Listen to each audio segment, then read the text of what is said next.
ప్రియమైన వారులారా, పాపి ఎడల ప్రేమ లూకా సువార్తలో 7వ అధ్యాయములో 47వ వచనములో రాయబడిన మాట. ఆమె విస్తారముగా ప్రేమించెను గనుక ఆమె విస్తార పాపములు క్షమించబడ్డాయి అని రాయబడింది. పాపాత్మురాలనే స్త్రీ వృత్తాంతాన్ని నేను మీకు జ్ఞాపకం చేస్తూ ఉన్నాను. ప్రియమైన వారులారా, దేవుడు ప్రేమాస్వరూపి. ఆయన మనలను ప్రేమిస్తూ ఉన్నాడు, మనలను ఆయన కరుణిస్తూ ఉన్నాడు. నేనంటాను, పాపి అయిన మానవుడు దేవుని నుండి పాప క్షమాపణ పొందటానికి అతడు మొదట దేవుని ప్రేమను గుర్తించాలి. అతడు దేవుని ప్రేమను గ్రహిస్తే దేవుని నుండి అతడు పాప క్షమాపణ పొందగలడు. నేనంటాను, మనందరము పాపులమే, నీతిమంతుడు లేడు, ఒకడునూ లేడు. కనుక పాపపంకిలమైన లోకములో జీవిస్తున్న మనము, పాప శాపముల మధ్య ఉన్న మనలను ప్రేమాస్వరూపైన దేవుడు తన కృపా కనికరముల చొప్పున ఆయన గొప్ప విడుదల, గొప్ప పాప క్షమాపణ ఇవ్వటానికి ఆయన ఇష్టపడతా ఉన్నాడు. కనుక దేవుని నుండి నీవు నేను పాప క్షమాపణ పొందాలి. ప్రియమైన వాళ్ళ, నేనంటాను, పాపము అనే దానిలో చిన్న పాపము పెద్ద పాపము లేవు. పాపము పాపమే, ఆజ్ఞాతిక్రమమే పాపము. పాపం వలన వచ్చు జీతము మరణము అని వాక్యం సెలవిస్తూ ఉంది. ప్రియమైన వాళ్ళ, పాపాత్మురాలైన స్త్రీ తాను పాపక్షమాపణ పొందటానికి ఆమె తన జీవితంలో 3 కార్యాలు చేసింది. నేను వాటిని మీకు జ్ఞాపకం చేస్తాను. మొదటిది, తాను పాపినని గుర్తించింది. మనం ఎవరమైనా కానీ మనము దేవుని నుండి పాపక్షమాపణ పొందాలంటే మొట్టమొదట మనము పాపులము అని గుర్తించాలి. ప్రియమైన వాళ్ళారా, నేనంటాను, పాపములన్నిటిలోకెల్లా పెద్ద పాపం ఏదో తెలుసా? యోహాను రాసిన మొదటి పత్రిక ప్రకారం పాపములలో అన్నిటికెల్లా పెద్ద పాపం నాలో పాపము లేదని భావించుకోవడమే అది పెద్ద పాపం. కనుక ప్రియమైన వారులారా, మనము పాపులమని గుర్తించగలిగినప్పుడు, నేను పాపుల్లోకెల్లా ప్రధాన పాపిని అంటాడు పౌలు మహాశయుడు. నేనంటాను, పౌలంతటి వాడే పాపుల్లోకెల్లా ప్రధాన పాపి అని చెప్పుకున్నప్పుడు ఇక నా పరిస్థితి ఏంటో ఒకసారి ఆలోచన చేయండి. దానియేలు గ్రంథం 9వ అధ్యాయానికి మనం వెళుతూ ఉన్నప్పుడు 9వ అధ్యాయం మీరు చదివితే దానియేలు ప్రార్థన చేస్తూ ఉన్నాడు. తన ప్రజలందరి పక్షంగా, తన పక్షంగా దేవుని సముఖములో ఆయన ఒప్పుకుంటూ ఉన్నాడు. మేము పాపము చేసి చెడు నడత నడిచిన వారము అని అన్నాడు దానియేలు ప్రార్థనలో.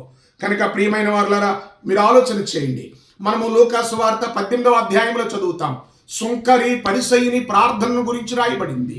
సుంకరి చేసిన ప్రార్థన మనం ఆలోచన చేసినప్పుడు దూరముగా నిలుచుండి, దేవా పాపినైన నన్ను కరుణించు అని చెప్పి సుంకరి ప్రార్థించలేదా?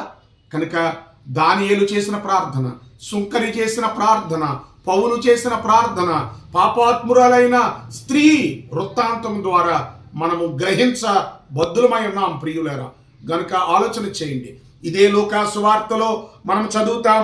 5వ అధ్యాయంలో మనం 8వ వచనాన్ని చదువుతూ ఉన్నప్పుడు సీమోను పేతురు అంటాడు, ప్రభువా నేను పాపాత్ముడను అని అంటాడు. అవును, దేవుని సన్నిధిలో మనం నిలిచినప్పుడు మన స్థితి ఏంటో, మన బ్రతుకేంటో మనకు అర్థమవ్వాలి ప్రియులారా. ఆలోచన చేయండి. కనుక ప్రభు సాన్నిధ్యములో మనము పాపాత్ములమని మనము గ్రహించగలగాలి. మనము ఇదే లూకా సువార్తలో 15వ అధ్యాయములో మనము ఆ తప్పిపోయిన కొడుకుల వృత్తాంతాన్ని నుండి మనం నేర్చుకోవలసిన పాఠం. చిన్న కుమారుడు అంటాడు, బుద్ధి వచ్చినప్పుడు తండ్రి నీకును పరలోకమునకు విరోధముగా నేను పాపము చేసి తిని అనేటువంటి రిపెంటెన్స్, పశ్చాత్తాపం మనము చిన్న కుమారుని జీవితంలో మనం చూస్తాం. నేనంటాను, మనము పాపులమని గుర్తించాలి. పాపాత్మురాలైన స్త్రీ పాప క్షమాపణ పొందటానికి తాను పాపినని గుర్తించింది. ప్రియమైన వాళ్ళ, మనం కూడా పాపులమని గుర్తించాలి అని జ్ఞాపకం చేస్తున్నాను. రెండవది, పాపాత్మురాలైన స్త్రీ దేవుని ప్రేమను గుర్తించింది. మనం కూడా దేవుని ప్రేమను గుర్తించాలి. దేవుని ప్రేమను గుర్తించినందువల్లే ఆ స్త్రీ తాను పాపినని గుర్తించింది.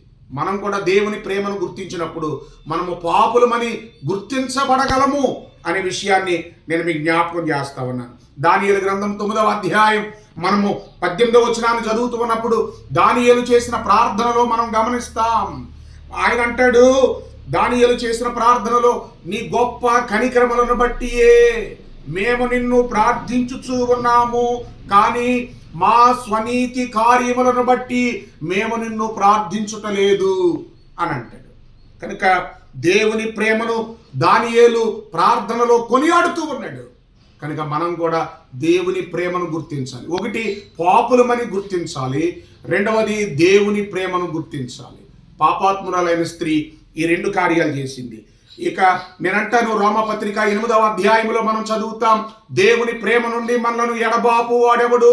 వస్త్రమైనను, కరువైనను, ఖడ్గమైనను, ఇవేవైనా దేవుని ప్రేమ నుండి మనలను ఎడబాప నేరవు అని వాక్యములో రాయబడింది. కనుక నేనంటాను, ఇక చివరి మాట, ఆమె విస్తారముగా ప్రేమించింది కనుక ఆమె విస్తార పాపములు క్షమించబడ్డాయి. నీవు ప్రభువుని ప్రేమించగలుగుతున్నావా? అయితే నువ్వు ప్రభు ద్వారా పాప క్షమాపణ పొందగలవు. ప్రభు ఇచ్చే పాప క్షమాపణ నువ్వు పొందుకోవాలని నిన్ను కోరుతూ ఈ మాటలు ముగిస్తూ ఉన్నాను. May God bless you.